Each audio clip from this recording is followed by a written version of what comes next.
everybody. It is Thursday, and that means today I should be posting a real video, but it is Thursday.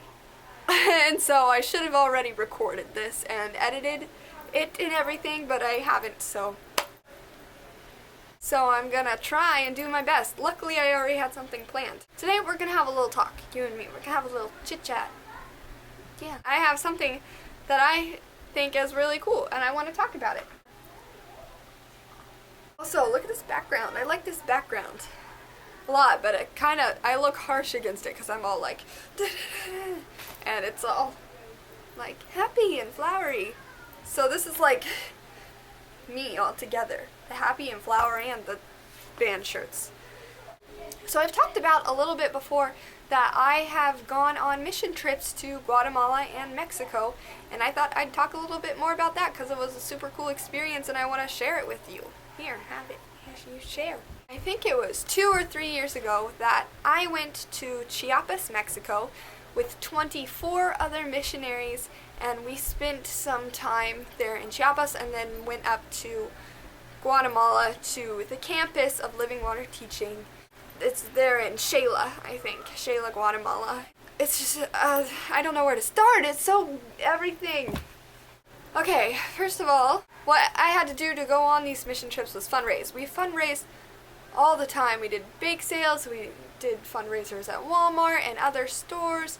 We did a lot of yard work and house cleaning, and it was a lot of work to raise this money to go on these mission trips. Let me start with what Chiapas was like. I'm not sure if I have any pictures. I have some pictures, but I think they're from a trip I took just to El Rodeo and then Xela, which are both in Guatemala. So I took that last year, I think. Took that trip last year. Last summer. I have pictures from that, but I don't know if I have pictures from the Chiapas trip. We stayed in Chiapas was very rural. There wasn't even a spot on the ground where you could put 1 foot that was level. It was farms or on the sides of mountains. It was so beautiful there though. Everything was so gorgeous and the people are so nice. What I really liked about being there was everyone there had the decency to stop and listen to you even if they weren't interested in what you said. And even though a lot of these people had absolutely nothing. Like, they lived in sheds they made with trash, basically. So it was, but they always offered you whatever they had. If they had a little bit of food, they would, like, welcome and give you their food. It was emotional, you know, going to these places and seeing these people with so much less than what we have, but they're so kind-hearted and so generous.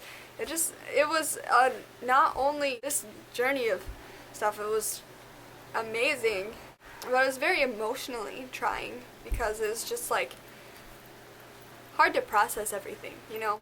While we were there in Chiapas and in El Rodeo, what we do is we present the gospel in drama and then in testimonies, and you know, we talk about it, but first we do this drama. And one of the main dramas we do is called The World Lied to Me. There's a main character, and he's a guy.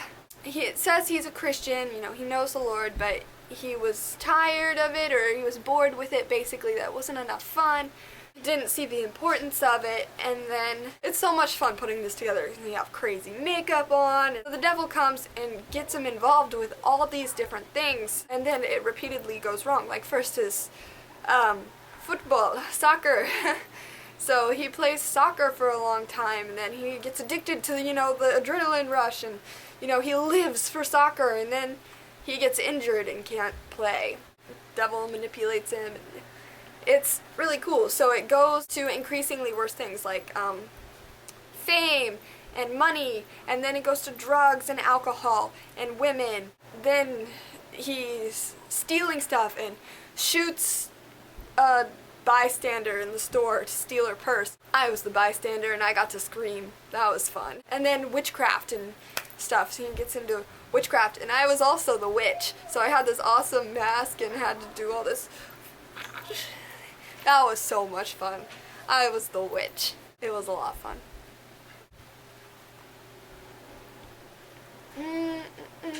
I love tea. at the end of the drama, he goes, Jesus saves him from, he's about ready to shoot himself, I think. After the witch comes and is all, he's about ready to shoot himself, and Jesus comes and goes, and beats the devil up and saves the man.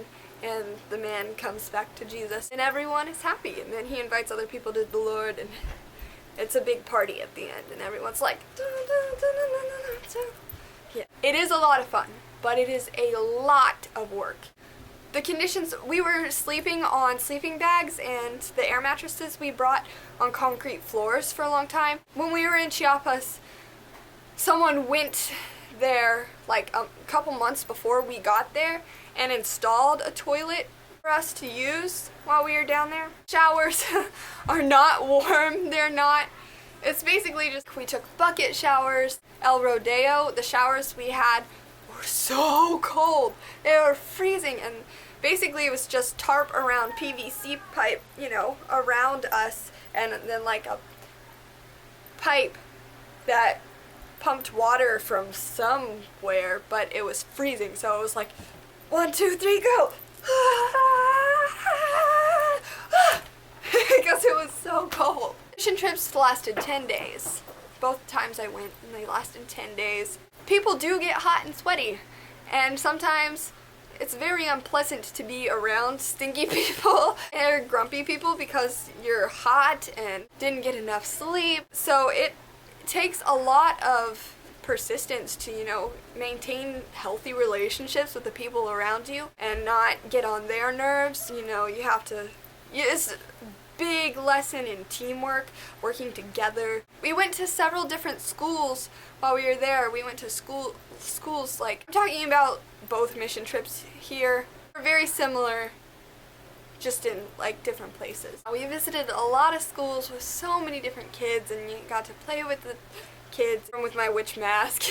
Really cool. And then we got to go to several church services and perform there and pray for the people there. There's something so humbling about people coming to you so openly. You're so humble. Like, I need what you have. I need Jesus, and you can help them. Helping them understand something so wonderful is an amazing feeling. Your lives are never going to be the same. This trip to El Rodeo I had last summer, we actually got to go to a home for women who have been abused and trafficked, which was very emotional for me. I don't know. That is something I'm very passionate about.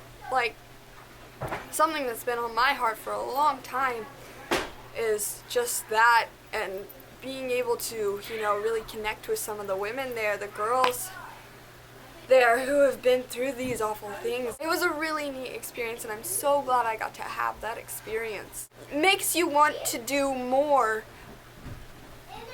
good in the world once you get back. Like, you work so hard and you feel whole. Like, you feel like you're doing something good. It's also humbling, you know, realizing how much you have when you get back. Like, when you get back, you're used to, by the time you come home, you're used to taking the ice cold bucket showers. You're used to, you know, working really hard every day, going from school to school and exerting drama, really putting yourself out there and working super hard. And then you come back and you're like, and I spent all day on Facebook before I left.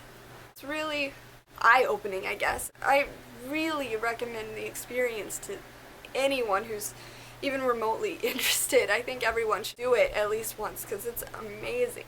You're always sad to leave. Like, I miss the people I met there so much. When you go, you leave part of your heart there, and so you always want to go back. You're always going to want to go back. At least that's how it is for me. I feel like I left most of my heart in Guatemala. It's not about you. It's so not about you, and I think that's why it's such a great experience. You get to spend those 10 days or however long focused on the needs of the people around you and how you can enrich the world around you. You know, you're doing something to help other people. It's incredible. It's just not being focused on yourself, you're so much happier.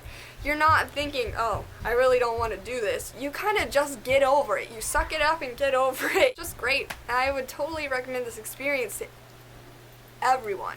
There's actually a lot of mission trips, like shoebox trips that older people can go on. My grandmother just went on one with my sister. They went and gave shoeboxes of gifts to kids who don't get Christmas presents.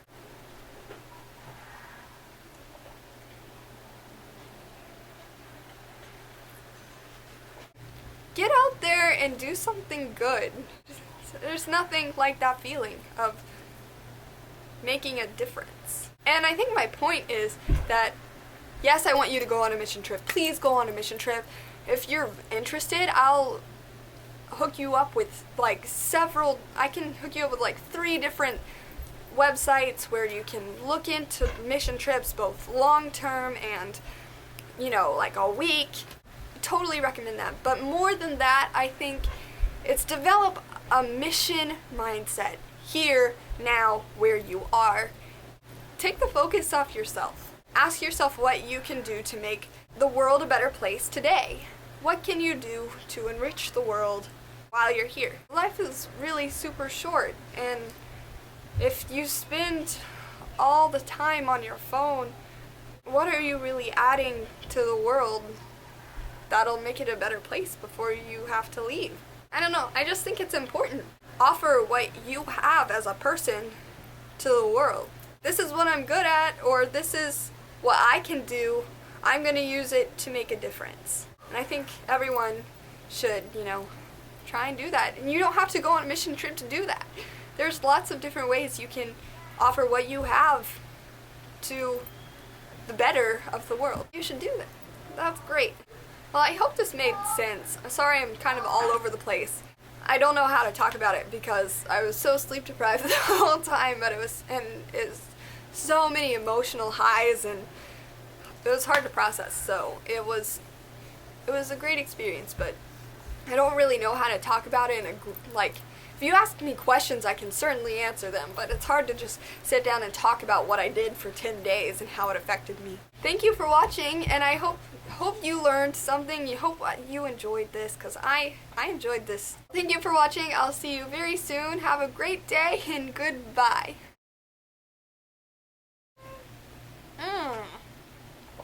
I drank the string. Crazy hair. That's crazy hair. Let's see. Oh yeah. It tastes like straight up flowers. Ayo, ayo, ayo.